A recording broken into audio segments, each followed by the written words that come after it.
အားလုံးပဲမင်္ဂလာပါ The Great Consular ထဲမှာပြန်လဲကြိုဆိုလိုက်ပါတယ်အခုကြည့်ပေးမယ် pick up ပိုင်း reading ကတော့ next RS နဲ့အခြေရေးဆိုပြီးကြည့်ပေးမှာဖြစ်ပါတယ်အဲ့တော့ဖိုင်သုံးခုတော့ဖိုင်သုံးခုပေးထားပါတယ်နော်ဖိုင်လေးတွေရွေးထားရအောင်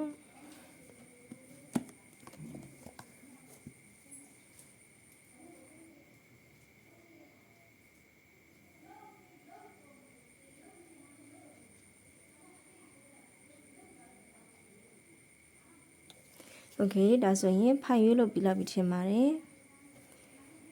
အဲ့တော့ဒီခုနကပေါ့နော်ဖိုင်ရွေးတဲ့ပုံလေးရဲ့အောက်မှာ reader Viber Telegram WhatsApp ဖုန်းနံပါတ်လေးထည့်ပေးထားတယ်ပေါ့နော်အဲ့ဒါပရိသတ်တရားမမြင်ဘူးလားမသိဘူးနော်ဟိုတက်ဒီဗီဒီယိုကနေမှတစ်ဆင့်Facebook page ကိုလာတယ် Facebook page ကနေမှတစ်ဆင့် Messenger ကနေမှတစ်ခါ Viber ဖုန်းကိုထပ်မိတယ်အဲ့လိုမျိုးဖြစ်နေပေါ့နော်ဟိုဘာဖြစ်လို့လဲမသိဘူးဒီမှာလေနော်ဒီမှာအောက်ဆုံးမှာထည့်ပေးထားပါတယ်နော် Viber Telegram WhatsApp ဖုန်းနံပါတ်ထည့်ပေးထားပါတယ်လို့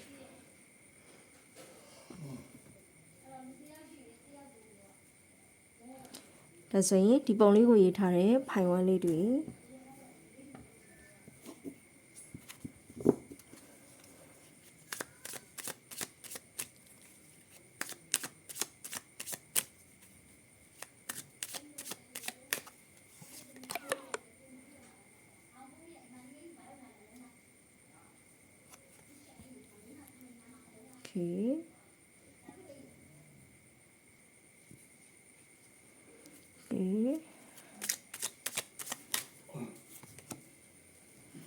Two resource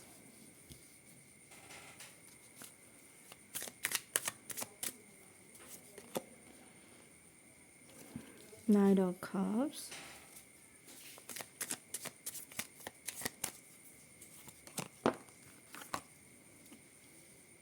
Queen of Pentacles King of Pentacles Bottom Six of Cups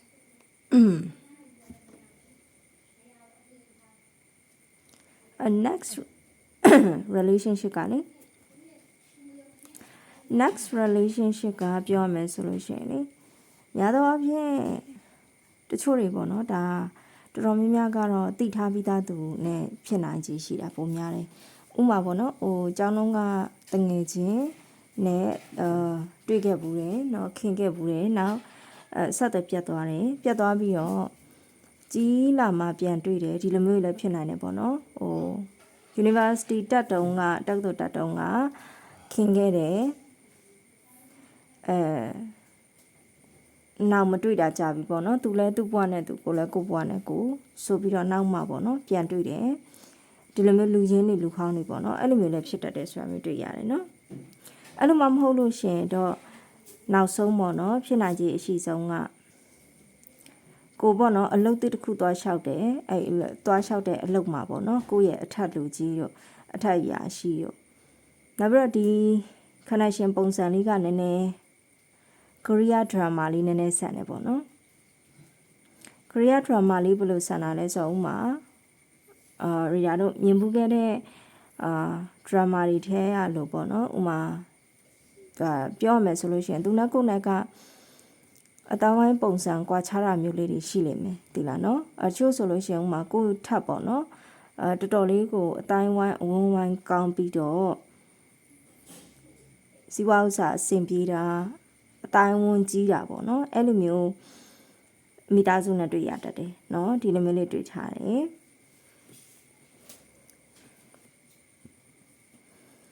အဲ့လိုမျိုးလေးတွေ့ထားတယ်ပေါ့နော်ပြောမယ်ဆိုလို့ရှိရင်တစ်ဖက်လူကအဲ့လိုမျိုးအဝန်းအဝိုင်းကြည့်ပြီးတော့ကိုယ့်ပေါ့နော် support လုပ်ပေးနိုင်တဲ့လက်ညှိုးညွှန်ရပေါ့နော်ရေဖြစ်ဖို့ support လုပ်ပေးနိုင်တဲ့အုပ်စုတွေအဖြစ်နိုင်တယ်နော်အဲ့လိုမျိုးပုံစံမျိုးဖြစ်နိုင်တယ်ဆိုတာမျိုးတွေ့ရတယ်ဒါလေးပြီးတော့စိတ်ဝင်စားမှုဘက်ကလည်း next relationship နဲ့ပတ်သက်သူဘက်ကအရင်စတာမျိုးဖြစ်တယ်နော်သူကကိုယ့်ရဲ့ life ထဲကိုစပြီးဝင်လာတာမျိုးဖြစ်တယ်နော်ဆက်စတွေ့ခြင်းမှာပေါ့နော်သူက အရင်ပေါ့နော်ကိုဘယ်လိုခံစားရလဲဆိုတော့ကိုနဲ့မသိရင်လေဟိုအတိတ်ဘဝတုန်းကပေါ့နော်ရေစက်တွေရှိခဲ့တဲ့ပရန်စက်တွေရှိခဲ့တဲ့အတိတ်ဘဝတစ်ခုခုမှာစုံတွေ့ခဲ့ပြီးသားပေါ့နော်မိသားစုတွေပြန်ပြီးတော့ပြန်တွေ့လာတဲ့ပုံစံမျိုးဒီလားပြန်တွေ့ကြတယ်ပေါ့နော်အဲ့တော့တွေ့လိုက်တာနဲ့ကို family ရဖြစ်တယ်သူ့ရဲ့စိတ်ထဲမှာပေါ့နော်အဲ့လိုမိသားစုလိုမျိုးအရန်ရင်းနှီးတယ်ဘာနဲ့မှမလဲနိုင်ဘူးเนาะဟိုအဲ့လိုခုနတွေကလည်းပေါ့နော်ပြောမယ်ဆိုတကယ်လက်တွေ့မှာလည်းလူဟောင်းပြန်တွေ့ရဖြစ်နိုင်တယ်လို့အဲ့လိုမှမဟုတ်ဘူးဆိုလို့ရှိရင်ကိုကတွေးလိုက်တာနဲ့ဒီလိုနဲ့အတိတ်ဘဝအဆက်ဆက်ကပေါ့နော်ရေးဆက်တွေရှိပြီးတော့ဖြတ်တန်းခဲ့ကြတဲ့ပုံစံမျိုးဟုတ်လားဖြတ်တန်းခဲ့ကြဘူးတဲ့ဖြတ်တန်းခဲ့ကြဘူးတော့တွေးလိုက်တာနဲ့ကိုယ့်ရဲ့မိသားစုဝင်လို့ပေါ့နော်အားနာစရာမလိုတွေးလိုက်တာနဲ့ဟိုစပြီးတော့ခုမှစတွေးရသူဖြစ်တယ်ဆိုရင်တော့တွေးလိုက်တာနဲ့ရင်းနှီးနေတဲ့ခံစားချက်မျိုးကိုခံစားရစေနိုင်တယ်သိလားစိတ်ထဲမှာလေတချို့ဆိုလို့ရှိရင်ဒီလူကိုပေါ့နော်ငါဘယ်နေရာမှာတွေ့ဘူးပါလဲတော့နော်အိမ်မက်တွေပါများထဲမှာပေါ့ကြိုပြီးတော့မှတ်ထားသလားမသိဘူးလို့အဲ့လိုပေါ့နော်ကိုဟိုမြင်လိုက်တာနဲ့စိတ်တွေးဟာဖြစ်သွားစေနိုင်တဲ့သူမျိုးထဲမှာပါတယ်နော်အဲ့တော့တကယ်ကိုပေါ့နော်ကောင်းတဲ့ relationship မျိုးဖြစ်တတ်တယ်เนาะ next relationship ကဘာလဲဆိုတော့သူဘက်ကနေစပြီးတော့ကိုနွေးထွေးထွေးပြပြငငါနဲ့ကန်းလင့်ကြိုလာတဲ့ offer ပေးလာတယ်ပေါ့နော် relationship မျိုးဖြစ်တယ်เนาะနောက်ပြီးတော့သူဘက်ကပေါ့နော်ကိုသဘောကျရဆိုတာမျိုးကိုလည်းဖုံးကွယ်ထားစရာမရှိဘူးเนาะသူဘက်ကမရှိဘူးပုံမလင်းလင်းပဲရှင်းရှင်းလင်းလင်းပဲပေါ့နော်အဲ့လိုမျိုး offer ပေးတယ်ဟုတ်ပြီတွေ့လိုက်တာနဲ့ဟုတ်ပြီကိုကတော့ပေါ့နော်သူ့အတွက် only one ပုံစံမျိုးလို့သူဒီလူကတော့သူသဘောကျသိချတယ်ပေါ့နော်အဲ့လိုပုံစံမျိုးလေးနဲ့ကိုပေါ့နော်တည်တည်ချာချာပြတဲ့ပုံစံမျိုးလေးရှိလိမ့်မယ်သိလားနော်တည်ချာပြတဲ့ပုံစံမျိုးရှိတယ်ကိုကပေါ့နော်သူ့အတွက် only one ဖြစ်တယ်ပေါ့နော်ဆိုတဲ့ပုံစံမျိုးဘာနဲ့မှမလဲနိုင်ဘူး special ဖြစ်တယ်ဒီလိုပုံစံမျိုးလေးပြတာပေါ့နော်တစ်ဖက်လူကဒါတေချာတယ်တေချာပြီးတော့ရိုးရှင်းတယ်နောက်ပြီးတော့သူကိုယ့်ပေါ်မှာစတွေ့လိုက်တဲ့အချိန်ကနေစပြီးတော့ပေါင်းလေးဆက်ဆံရေးပုံစံတွေကပေါ့နော်သူဘက်ကနေချစ်ချင်းမြတ်တာအပြည့်ဝပါတယ်ပြောလိုက်တဲ့စကားလုံးတိုင်းကချစ်ချင်းမြတ်တာအပြည့်ဝပါတယ်ဆိုတာတွေ့ရတယ်နော်နောက်တို့ဒီ connection တွေကတခုကောင်းတာကဘာလဲဆိုရင်ကိုနဲ့သူနဲ့ကြားမှာပေါ့နော်ချို့သော relationship တွေလို့အဖြတ်အမှောက်နေရမ်းများတာမျိုးမတွေ့ရအောင်เนาะပတ်ဝန်းကျင် supporting နည်းနည်းကောင်းတယ်ဆိုတာမျိုးတွေ့ရတယ်ပတ်ဝန်းကျင် supporting ဒါကလေပြောမှဆို relationship တခုမှာအဲ့လိုပတ်ဝန်းကျင် support ကောင်းဖို့ဆိုတာကလေမလွယ်ဘူးသိလားဘာလို့လဲဆိုတော့လူတစ်ယောက်ကိုမိန်းကလေးတစ်ယောက်ကိုအမျိုးသားတစ်ယောက်ကသဘောကျနေသည့်အခါမျိုးမှာဖြစ်စေကြပြီအတိုင်းဝန်းမတူတို့ပါတော့တချို့ဆိုလို့ရှင်ဒါတော့အတိုင်းဝန်းမတူဘူးဆိုတာပြည်လဲတဲ့သူမှမဟုတ်ဘူးပေါ့နော်ပညာတတ်တို့ပြည်လဲတဲ့သူတို့မှမဟုတ်ဘူးစီးပွားရေးအဆင်မပြေတဲ့သူပါညာလဲအဖြတ်သမားကဘေးနာကအဖြတ်ဆိုတာရှိမှာပဲဒီမှာကျတော့အဲ့လိုမဟုတ်ဘူးပေါ့နော်တစ်ဖက်လူကအမျိုးသားဖြစ်တယ်เนาะဖိုင်ဝမ်နေရအမျိုးသမီးဖြစ်တယ်ဆိုလို့ရှိရင်သူကကိုယ့်အပေါ်မှာပေါ့နော်ချစ်ချင်းမေတ္တာအပြည့်အဝနဲ့ offering ဖြစ်တယ်ဆိုတာကိုသူ့ရဲ့ပေါ့နော်ဥမာမိတ်ဆွေတငယ်ချင်းပေါင်းသင်းနေမြင်တဲ့အခါမှာလဲသူသဘောကျတယ်ဆိုရင်ဘေးကလူတွေအကုန်ဝိုင်းပြီးသဘောကျပေးတယ်ဒီလိုမျိုးပေါ့နော်ဟုတ်တယ်မင်းနဲ့တော့လိုက်တယ်เนาะဆွဲပုံစံမျိုးပေါ့နော်အဲ့တော့ဖိုင်ဝမ်မှာအဲ့ဒီစိတ်ချမ်းသာမှုတစ်ခုကိုခံစားရလိမ့်မယ်เนาะစိတ်ချမ်းသာဒီမှာမြင်ရတဲ့လောက်ဆိုလို့ရှင်တစ်ဖက်လူကတေးချတယ်ပေါ့နော်သူသဘောကျတာကိုဖြစ်တယ်ဆိုရင်လည်းတေးချတယ်အဲ့တော့ဘေးမှာရှိတဲ့အတိုင်းဝန်းတငယ်ချင်းမိတ်ဆွေပေါင်းသင်းနေရလဲဟုတ်တယ်သူကတော့ပေါ့နော်ဘလို့တော့ကြည်လို့လှတာဘလို့တော့အဆင်ပြေတာစသဖြင့်ပေါ့နော်အဲ့လိုလေးတွေနဲ့တင့်ရဲ့ရှီရင်းဆွဲအရှိန်အဝါနဲ့တင့်ရဲ့တောက်ပမှုတင့်ရဲ့လှပမှုပေါ့နော်ဒါတွေအကုန်လုံးကိုဘေးကလူတွေကလည်းဘာလုပ်ပေးလဲဆိုရင်support လုပ်ပေးတယ်ပေါ့နော်ဟုတ်တယ်เนาะသူကကိုချစ်တယ်ဆိုလို့ရှိရင်ဘေးကလူတွေပါပေါ့နော်ဝိုင်းပြီးတော့ဟုတ်တယ်မှန်တယ်ရွေးချက်တဲ့နဲ့ဘာညာပေါ့အဲ့လိုပတ်ဝန်းကျင် support ကောင်းတယ်เนาะထောက်ပံ့မှုကောင်းတဲ့ relationship မျိုးကိုပိုင်ဆိုင်ရလိမ့်မယ်เนาะပိုင်ဆိုင်ရလိမ့်မယ်ဒါပေမဲ့ထူးဆန်းတာပေါ့နော်ဖိုင်ဝမ်နေဘက်ကနေတော့ဘာဖြစ်လို့လဲမသိဘူးပေါ့နော်စိတ်ထဲမှာတော့အရန်ကြီးကိုလိုချင်တဲ့ level အပြည့်အဝပေါ့နော်တရားသူ့ဘက်ကပေးနေတဲ့ပုံစံကိုတရားကန်တော့အပြည့်အဝမရဘူးလို့တော့ စိတ်ထဲမှာမယောင်ရဲမတင်းနေတဲ့ပုံစံမျိုးလေးတော့ခံစားရတာမျိုးတွေ့ရတယ်တိလားတကယ်တော့တစ်ဖက်လူကချစ်ချင်းမေတ္တာကိုပေါ့နော် stability ကိုသိကြတယ်ပေါ့နော်ဖိုင်ဝမ်လေးတွေကဒါသူ့အတွက် special one ဖြစ်တယ်ဆိုတာကိုသူကတည်တည်ချာချာပြပေးတယ်ပြပေးမယ်ဖိုင်ဝမ်လေးတွေကဒီ connection မှာမြင်ရတဲ့လောက်ကတော့ပေါ့နော်ကိုယ်စိတ်ထဲမှာတိတ်ပြီးတော့ဒါအတိတ်ကပေါ့နော် trauma တွေပါရှိရင်လည်းရှိမှာပေါ့နော်ဖိုင်ဝမ်နေရအောင်မှာအချစ်ကိုမယုံကြည်ချင်တာတို့ပါလို့လည်းရှိနိုင်တယ်အဲ့တော့ဖိုင်ဝမ်လေးတွေကတိတ်ပြီးတော့ကိုလိုချင်တဲ့limit ကိုတော့ပေါ့နော်မရောက်ဘူးဆိုတာမျိုးတော့ခံစားရတတ်တယ်အဲ့ဒီကလေးမှဆိုလို့ရှိရင်ခွင်းတော့ပန်နေကမှာဘီရင်မကိုဘေးရလူတွေကဒါပေါ့နော်နှစ်သိမ့်ပေးနေတဲ့ပုံစံမျိုးသိလားနှစ်သိမ့်ပေးနေတဲ့ပုံစံမျိုးပေါ့နော်ဘာဖြစ်နေတာလဲပါညာပေါ့ဒါပေမဲ့တို့ရီဒါဒီမှာတစ်ခုလောက်ပြောချင်တာတော့ရှင်မဖွင့်တာတော့ကောင်းတယ်ပေါ့နော်ဒီ connection နဲ့ပတ်သက်ပြီးတော့သူ့ဘက်အချမ်းမှာတော့သူကြိုက်နှစ်တတ်တဲ့သူကိုဘေးရလူတွေက support ပေးတယ်ဆိုတာအမှန်မဲ့လို့ဒီခွင်းတော့ပန်နေကမှာရှိတဲ့ဘီရင်မကိုနှစ်သိမ့်နေတဲ့သူတွေကိုတော့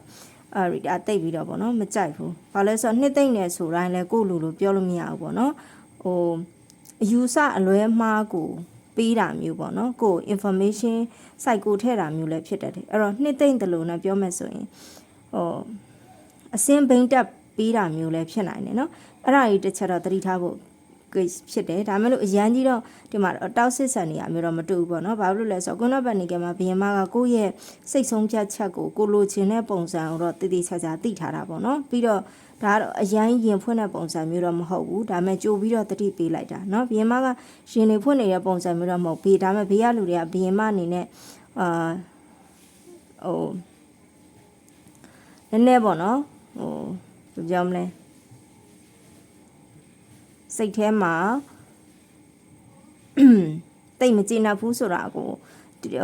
စိတ်တိုင်းမကြဘူးဆိုတာကိုရိမ့်မိတဲ့လောက်တော့ရှိတယ်ပေါ့နော်ရိမ့်မိတဲ့လောက်ရှိလို့နည်းနည်းနှစ်သိမ့်ပြီးတဲ့ပုံစံမျိုးလောက်တော့ရှိတယ်နော်အဲ့လိုပုံစံမျိုးလေးတွေ့ရတယ်ဒါဆိုရင်ဒါကဖိုင်1အတွက် reading ဖြစ်ပါတယ်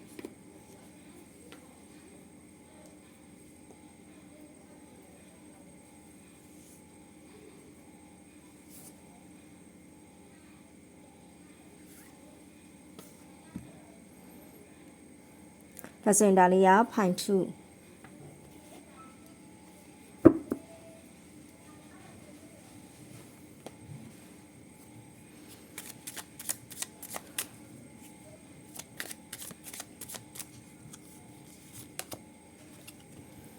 the more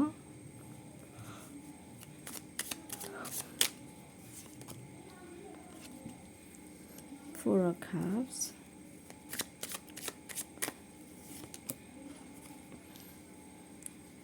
Five of Pentacles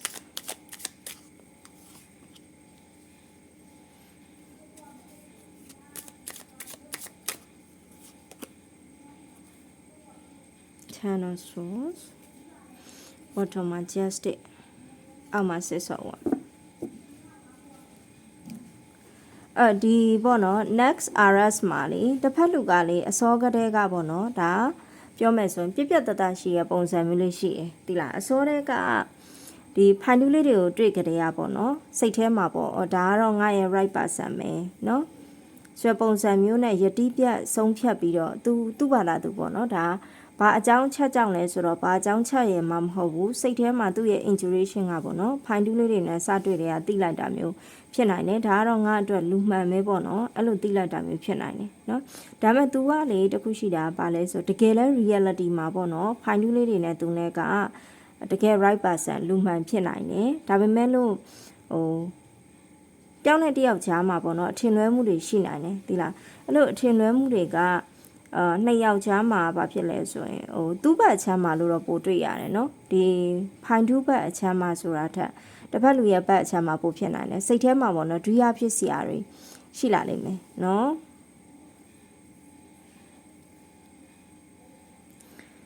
ဒွိဟဖြစ်စရာတွေရှိလာလိမ့်မယ်နော်တစ်ဖက်လူကပေါ့နော်တကယ်တမ်းကသူ့ရဲ့ intuition မှာနော်သူ့ရဲ့မသိစိတ်ထဲမှာသိတယ်နော်ဖိုင်တူးလေးတွေကဒါသူ့အတွက် right personလာတွေ့တယ်ဆိုတာသူသိတယ်စစ်မှန်တယ်ဖိုင်နူးလေးတွေကသူ့အတွက်ပေါ့နော်ချစ်ချင်းမေတ္တာလဲစစ်မှန်တယ်စသဖြင့်ဒါကတော့စစ်ဆေးစရာမလိုဘူးเนาะသူခံယူခြင်းနဲ့ချစ်ချင်းမေတ္တာမျိုးဖိုင်နူးလေးတွေမှာရှိတယ်เนาะမှန်ကန်တဲ့ချစ်ချင်းမေတ္တာနဲ့သစ္စာတရားတွေရှိရဆိုတာသူသိတယ်เนาะသိပေမဲ့လို့သူ့ဘက်ချမ်းမှာသူ့ရဲ့ပေါ့နော်အသိစိတ်ကကြတော့ ဘယ်လိုမျိုးဖြစ်တတ်လဲဆိုရင်မဟုတ်တော့ပါဘူးပေါ့နော်မဟုတ်တော့ဘူးလားမသိဘူးဆိုတာမျိုးကိုသူ့ရဲ့အုံနောက်ကြီးကပြန်ပြောနေတာမျိုးရှိရဲ့ဒီလားအဲ့တော့ Pine 2ရဲ့ next relationship ကနည်းနည်းလေးထူးဆန်းတယ်ဘာလို့လဲဆိုရင်မတိစိတ်မှာပေါ့နော်တယောက်နဲ့တယောက်လူမှန်ဖြစ်လက်ခံထားပြီးတော့အတိစိတ်တွေမှာကြတော့ဘယ်လိုမျိုး second plan ရှိနေတယ်လို့ပုံစံမျိုးဖြစ်တတ်တယ်ဒီလာ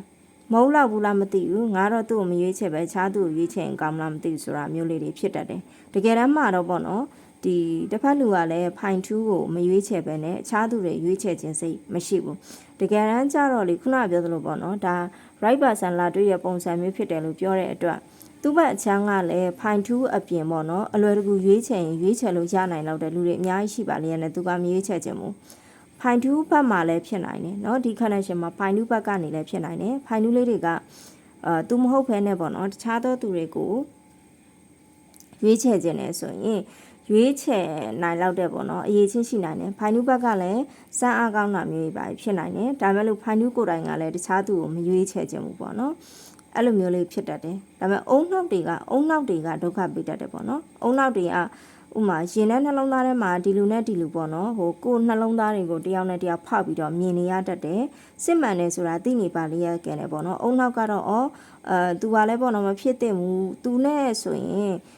်မဖြစ်သင့်ဘူးလားမသိဘူးเนาะဖိုင်လူဘက်ကနေလည်းအဲ့လိုပဲပေါ့နော်ဒါကတော့ငါအတွက်နေရာမှာမဟုတ်ဘူးလားမသိဘူးငါယထာမားစီးနေပြီထင်တယ်เนาะပြန်ဆင်းပြေးမှဖြစ်မယ်လို့ဒီလိုပေါ့နော်အပြည့်မြတ်လန်လန်နှစ်ယောက်ကြားကလေသုံးသက်စရာကိစ္စမျိုးတွေရှိလာနိုင်တယ်သိလားအဲ့ဒါကဘာကြောင့်လဲဆိုလို့ရှိရင်ဘလို့အကြောင်းအချက်တွေကြောင့်ဖြစ်တာလဲဆိုတော့လေဒီမှာ 5 of pentacle နဲ့ 4 of pentacle လည်းပါထား pentacle လည်းပါထားတဲ့အတွက်ကြောင့်မလို့ဒါဒီငွေကြေးဆိုင်ရာเนาะလိုအပ်မှုတွေပါလည်းဖြစ်နိုင်တယ်သိလားအဲ့တော့ဖိုင်နူးလေးတွေကပေါ့နော်တချို့ကလေဒီလိုမျိုးလေစိတ်ထဲမှာပေါ့နော်ကိုလိုချင်တဲ့ပုံစံလေးတွေဖန်တီးထားတာမျိုးရှိလာရင်ဒါလည်းပထမဆုံးမှလည်းသမွန်းကပ်ပါတဲ့အတွက်ကြောင့်မလို့လေဖိုင်နူးလေးတွေအနေနဲ့ပေါ့နော်ဥမာကိုယ့်ရဲ့စိတ်ထဲမှာလေကိုလိုချင်တဲ့ relationship ကိုပုံဖော်ထားတာမျိုးလေးတွေရှိရင်ရှိနိုင်တယ်သိလားအဲ့တော့အဲ့ဒီပုံဖော်ထားတဲ့ relationship ပုံစံကနည်းနည်း level မြင့်နေတာမျိုးဖြစ်နိုင်တယ်ကိုလိုချင်တာလေကိုလိုချင်တာ level မြင့်နေတာမျိုးဖြစ်နိုင်တယ်အဲ့ဒါကိုနော်တစ်ဖက်လူနဲ့ကိုနဲ့ connection ဖြစ်တဲ့အခါမှာတစ်ဖက်လူကကိုယ့်ရင်ထဲမှာရှိတဲ့ကိုမှန်းထားတဲ့ပေါ့နော် level တစ်ခုကိုကိုယ့်ရဲ့ပါဇက်ကပြောစရာမလိုဘဲနဲ့ဥမာတယောက်နဲ့တယောက်ကလေခုနရီတာပြောသလိုပေါ့နော်တယောက်ရဲ့နှလုံးသားထဲကိုတယောက်ဖောက်ပြီးမြင်နေရတယ်အဲ့လိုပြောထားတဲ့အတွက်ကြောင့်မလို့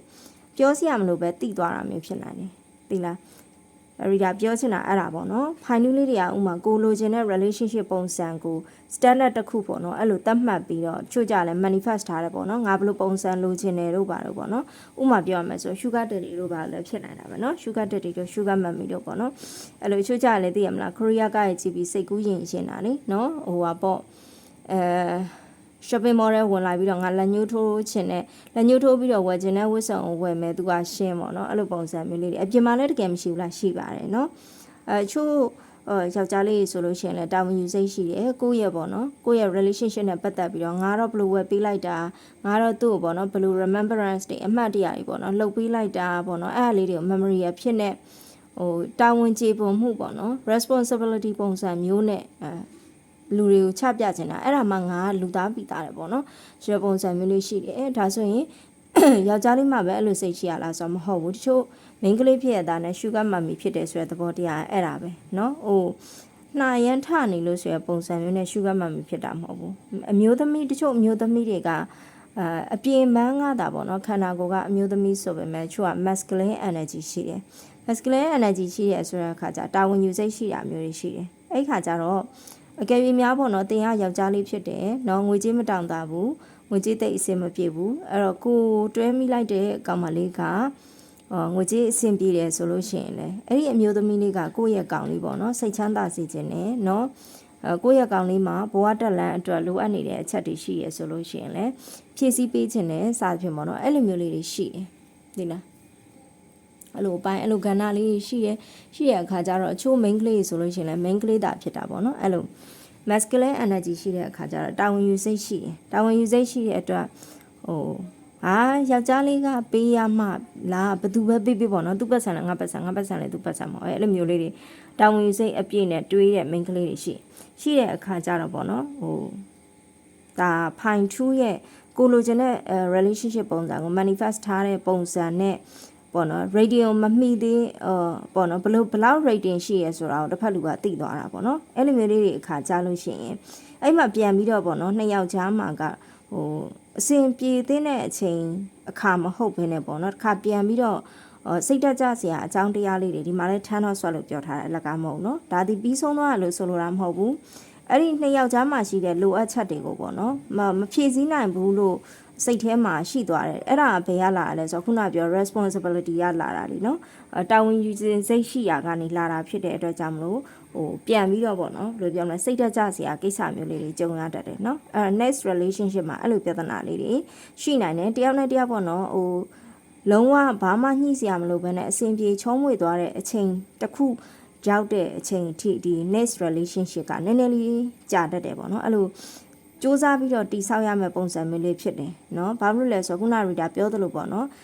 တယောက်ကเนาะဒီ relationship နဲ့ပတ်သက်ပြီးတော့ကိုလိုချင်တဲ့အနေအထားတစ်ခု manifest ထားတာမျိုးရှိနိုင်တယ်လိုအပ်ချက်ရှိနိုင်တယ်ဒါကိုတစ်ဖက်ကနေပြီးတော့ရိပ်မိသွားတဲ့ပုံစံမျိုးလေးပေါ့နော်အဲ့အားကြောင့်မလို့စိတ်တက်ကြစရာလေးတွေနှစ်ယောက်ကြားမှာဖြစ်လာနိုင်တဲ့အတွက်ကြောင့်မလို့နည်းနည်းဖိမှပြီးတော့ပေါ့နော်အဲ့စိတ်တက်ကြတဲ့သူကကြသွားလိမ့်မယ်အဆုံးထိကြသွားလိမ့်မယ်100%ထိလေစိတ်တက်ကြသွားတယ်အဲ့စိတ်တက်ကြသွားတဲ့ဥစ္စာကိုအဲ့နာကျင်မှုတွေကနေပြန်ပြီးတော့ပေါ့နော်ရုံးထွက်လာတဲ့အချိန်ကြတော့မှနှစ်ယောက်ကတကယ်ကိုပေါ့နော်ခုနကပြောတဲ့ right person right time ပေါ့နော်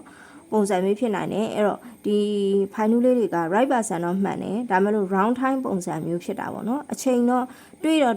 ဒါ right person မှန်လဲတယောက်ရဲ့ရင်ထဲကိုတယောက်ဖောက်မြင်ပြီးတော့သိတယ်ဒါမှမဟုတ်အချိန်မမှန်သေးဘူးဆိုတဲ့ပုံစံမျိုးလေးတွေခံစားနေရတတ်တယ်เนาะဒါကြောင့်မလို့အဲ့ဒီလိုမျိုးနာကျင်စရာလေးတွေပေါ့နော်အချိန်ပေးပြီးတော့စူးစမ်းတည်ဆောင်ရင်းနဲ့မှ right time ကိုရောက်သွားမယ့်ပုံစံမျိုးလေးတွေ့ရတယ်เนาะ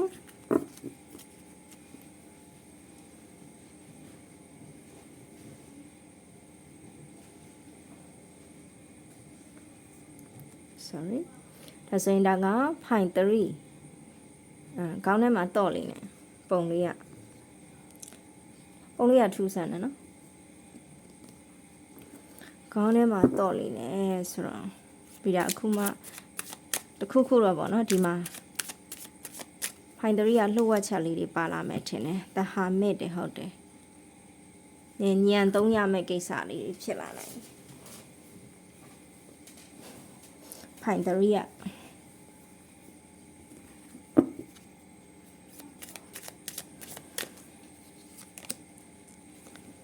Seven of Pentacles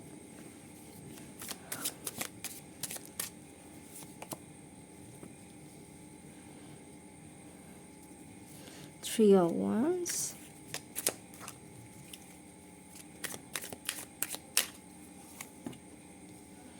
Knight of Swords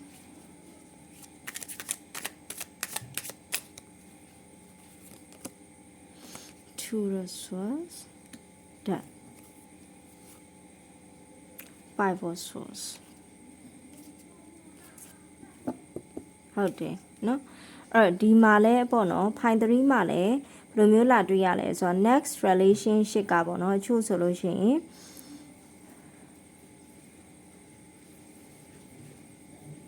ရေချားမြေချားကသူဖြစ်မယ်เนาะရေချားမြေချားကမဖြစ်ဘူးဆိုရင်တော့မှ relationship အဟောင်းနဲ့ပေါ့နော်ပြန်ဆက်တာမျိုးတွေဖြစ်နိုင်တယ် death ပါတဲ့အတွက်ကြောင့်မလို့ဒါ relationship အဟောင်းနဲ့ပြန်ဆက်တယ်ဆိုတာဘယ်လိုမျိုးလဲဆိုရင်ချို့ကြတော့ဒါတယောက်နဲ့တယောက် dealing လုပ်နေတဲ့ situation ရှိအခြေအနေနဲ့ပေါ့နော်အကြာကြီးဖြတ်တန်းရတာမျိုးဖြစ်နိုင်တယ်သို့မဟုတ်တငယ်ချင်းထပ်ပို့တဲ့တငယ်ချင်းမကရည်စားမကြတော့ပေါ့နော်အဲ့လိုပုံစံမျိုးနဲ့ဖြတ်တန်းရတာမျိုးတွေဖြစ်တတ်တယ်နော်အဲ့လိုမျိုးဖြတ်တန်းနဲ့ပေါ့နော်အဲ့လိုမျိုး toxic connection လို့ခေါ်မှာပေါ့နော် toxic အခြေအနေပေါ့အဲ့ဒီအခြေအနေတွေကိုအကြာကြီးဖြတ်တန်းပြီးတော့မှကိုလိုချင်တဲ့ဒီ relationship ပုံစံကိုရရှိသွားတာမျိုးပေါ့နော်ဒီလိုမျိုးလေးတွေ့ရတယ်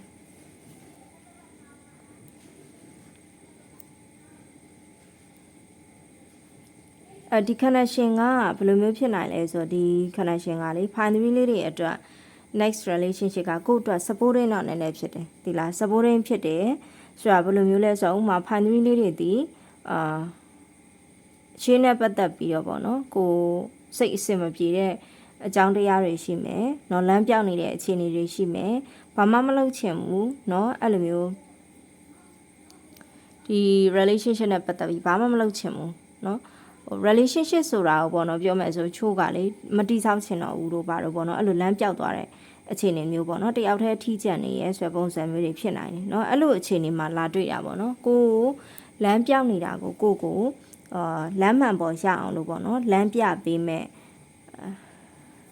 မိအိမ်ရှင်ပေါ့နော်မိအိမ်ရှင်ပုံစံမျိုးလေးနဲ့တွေ့ရတတ်တယ်သိလား next relationship ကအဲ့လိုလိုမျိုးဖြစ်တတ်တယ်ကိုလည်းပေါ့နော်သူ့ကိုတွေ့လိုက်တဲ့အချိန်မှာဘယ်လိုမျိုးဆိုအားကိုးခြင်းစိတ်ဖြစ်တယ်နော်အားကိုးခြင်းစိတ်ဖြစ်တယ်ကိုစိတ်ထဲမှာလည်းသိတယ်ပေါ့နော်အော်ဒီလူကကို့အတွက်ပြောမယ်ဆိုရင်ဆရာသမားတယောက်လိုပဲပေါ့နော်အဲ့လိုကိုနားမလဲတာရှိလို့ရှိရင်လည်းရှင်းပြပေးနိုင်တယ်နော်ကိုမသိတဲ့ဒီလောကရဲ့သဘာဝတရားတွေကိုလည်းပေါ့နော်သူရှိမှရှာဖွေနိုင်တယ်စဖြင့်အဲ့လိုမျိုးတွေပေါ့နော်ကိုကတွေးလိုက်တာနဲ့ပေါ့နော်သဘောပေါက်တယ်နော်ဒီလူနဲ့ပတ်သက်ပြီးအဲ့လိုသဘောပေါက်တဲ့အခြေအနေမျိုးလေးတွေရှိနိုင်တယ်ဆိုတာမျိုးတွေ့ရတယ်နော်နောက်တစ်ခုကပါလဲဆိုလို့ရှိရင်ဒါဒီပေါ့နော်next relationship ကကိုယ့်အတွက်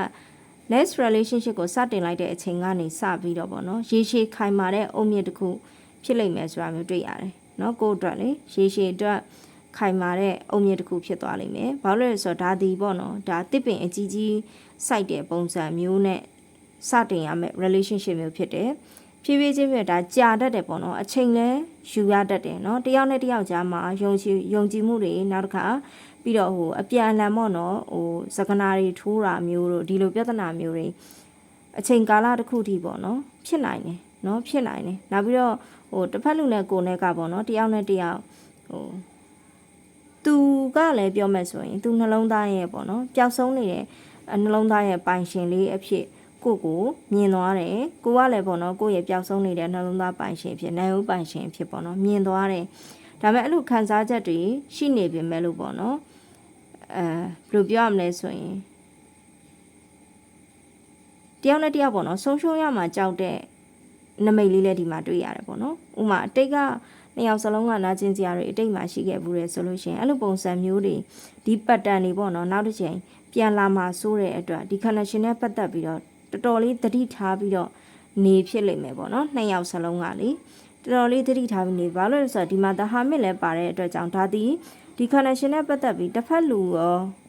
ကလည်းကိုယ့်ပေါ်မှာဖြစ်နိုင်တယ်ကိုကလည်းတစ်ဖက်လူပေါ်မှာဖြစ်နိုင်တယ်ပေါ့နော်တတိချာချာကိုဂယုစိုက်ပြီးတော့ပေါ့နော်တยุတရနဲ့သွားတဲ့အချိန်နဲ့အဟုန်နဲ့မဟုတ်ဘူးသိလားအဲ့လိုတေးချာဂယုစိုက်ပြီးတော့ပေါ့နော်သွားတဲ့ဂျာနီတစ်ခုဖြစ်လိမ့်မယ်ဆိုတာမျိုးတွေ့ရတယ်ပေါ့နော်နောက်ဆုံးပေါ့နော်နှစ်ယောက်စလုံးကဒီ connection နဲ့ပတ်သက်ပြီးတော့စကားပြောဆိုရမှာလည်းသတိထားကြလိမ့်မယ်နော် next relationship နဲ့ပတ်သက်ပြီးဥမာပေါ့နော် social ဥပမာမြင်အောင်ပြောမယ်ဆိုအခုခေတ်မှာဒါ social media သုံးကြတဲ့ခေတ်ဆိုတယောက်နဲ့တယောက် social media တွေပေါ်ကနေလဲပေါ့နော်သူကဘယ်လိုစိတ်အခြေအနေရှိနေတာလဲလက်ရှိမှာငါဘယ်လိုစိတ်အခြေအနေရှိနေရလဲအဲ့အရင်နဲ့ပတ်သက်ပြီးတော့ပေါ့နော်အစရပေါ့နော်တတိထားပြီးတော့နေထိုင်ဖြစ်လိမ့်မယ်เนาะနေထိုင်ဖြစ်လိမ့်မယ်စုံစမ်းတယ်ပေါ့နော်စုံစမ်းပြီးတော့အမှားအယွင်းယွင်းမရှိအောင်လို့ဆိုတတိထားပြီးတော့ပေါ့နော်အဲ့လိုတယောက်နဲ့တယောက်ရဲ့လိုအပ်ချက်လေးတွေလိုချင်မှုလေးတွေကိုအချက်လက်လေးတွေစုဆောင်းပြီးတော့မှတဖြည်းဖြည်းဖြစ်သွားတဲ့ပါပေါ့နော်အခြေအနေတစ်ခုဖြစ်နိုင်တယ်ပြောမှဆိုဒါဒီနည်းနည်း long tail ပေါ့နော်ပုံမြင်အရှိလိုမျိုးဖြစ်တတ်တယ်เนาะပုံမြင်အရှိပေါ့တချို့သော relationship တွေကကြတော့love at first sight တွေလည်းရှိတယ်เนาะမြင်ချင်းချစ်သွားပြီးတဲ့အခါကျတော့relationship ဆိုတဲ့အဆင့်ကိုခဏလေးနဲ့ရောက်သွားမျိုးရှိတတ်တယ်ဒီမှာကျတော့အဲ့လိုမဟုတ်ဘူးเนาะတယောက်နဲ့တယောက်ရဲ့ပေါ့နော်အမှောင်ဘက်အချမ်းတွေ dark side တွေ light side တွေဒါတွေပေါ့နော်အဖြူရောင်ဘက်အချမ်းတွေနှစ်ယောက်စလုံးကအဲ့ဒါတွေကိုနားလည်အောင်ကြိုးစားနေတာကလည်းအချိန်ကာလတစ်ခုဖြစ်တတ်တယ်เนาะ next relationship မှာအဲ့လိုနားလည်သွားတဲ့အခါမျိုးမှာလည်းเนาะပြီးသွားတဲ့အခါကျတော့တေချာတဲ့ဆုံးဖြတ်ချက်ကိုချဖို့အတွက်လည်းအချိန်တစ်ခုလိုတတ်တယ်เนาะနောက်တစ်ခုပါလဲဆိုရင်ဒီအရာကိုပေါ့နော်စတင်ပြီးတော့တိဆောက်လိုက်တဲ့အခါမှာနှစ်ယောက်စလုံးကခဏလေးနဲ့မပြီးချင်ဘူးเนาะရေရှည်အတွက်လေတွေးတော့ပြီးတော့တိဆောက်တဲ့ relationship မျိုးဖြစ်တတ်တယ်ဒါကြောင့်မလို့စကားပြောဆိုရမှာပဲဖြစ်ဖြစ်ပေါ့နော်နှစ်ယောက်ကြားမှာပတ်သက်တဲ့ဒီ connection နဲ့ပတ်သက်ပြီးတော့ထိခိုက်သွားမဲ့အရာတွေကိုနှစ်ယောက်စလုံးကမလုပ်ချင်ကြဘူးเนาะအဲ့လိုပုံစံမျိုးလေးတွေ့ရတယ်အဲ့တော့အဆအရာအသေးစိတ်ပေါ့နော်တတိထားပြီးတော့စင်ကျင်ပြောဆိုနေထိုင်ကြတဲ့ relationship မျိုးဖြစ်လိမ့်မယ်တကယ်လဲဒီ relationship ကစတင်လိုက်ပြီဆိုရင်เนาะရှေ့ကိုပေါ့နော်ရှေ့တို့ပဲဆက်သွားဖို့ရှိတယ်နောက်ကျောင်းကိုပြန်ပြီးတော့ရောင်းမြန်ပြန်ဖြစ်လာမဲ့အခြေအနေမျိုးတွေမရှိဘူးပြောမယ်ဆိုကိုစိုက်ပျိုးရေရှည်ပေါ့နော် investment တစ်ခုလိုမျိုးဖြစ်တတ်တယ်စီးပွားလို့ပြောရမယ်ဆိုလို့ရှင်เนาะဒီလိုနဲ့ရေရှည်အနာဂတ်ထိသွားဖို့အတွက်မျိုးစေ့လေးတွေတစည်းချလိုက်နေပေါ့နော်စိုက်ခင်းတစ်ခုလုံးဖြစ်အောင်စိုက်သွားတဲ့planning ပုံစံမျိုးပေါ့နော်အဲ့ဒါမျိုးလေးတွေ့ရတယ်သိလားအဲ့မျိုးလေးတွေ့ရတယ်နောက်ဆုံးမှာအပင်ပေါက်သွားတယ်ပေါ့နော်ဒီလိုမျိုးလေးတွေ့ရတယ်next relationship နဲ့ကိုယ်နဲ့ကြားမှာဖြစ်နိုင်တဲ့အခြေပုံစံကအဲ့လိုမျိုးလေးရှိပါတယ်เนาะဒါဆိုရင်ဒါက fine 3 dot reading ဖြစ်ပါတယ်အဲ့တော့ဖန်သုံးလွယ်အဖြစ်ဖတ်ပြီးသွားပါပြီအားလုံးပဲစိတ်ချမ်းသာခြင်းကိုကျမကျင်နဲ့ပြည့်စုံကြပါစေ next reading မှာပြန်လည်ဆုံတွေ့ကြမယ်နော်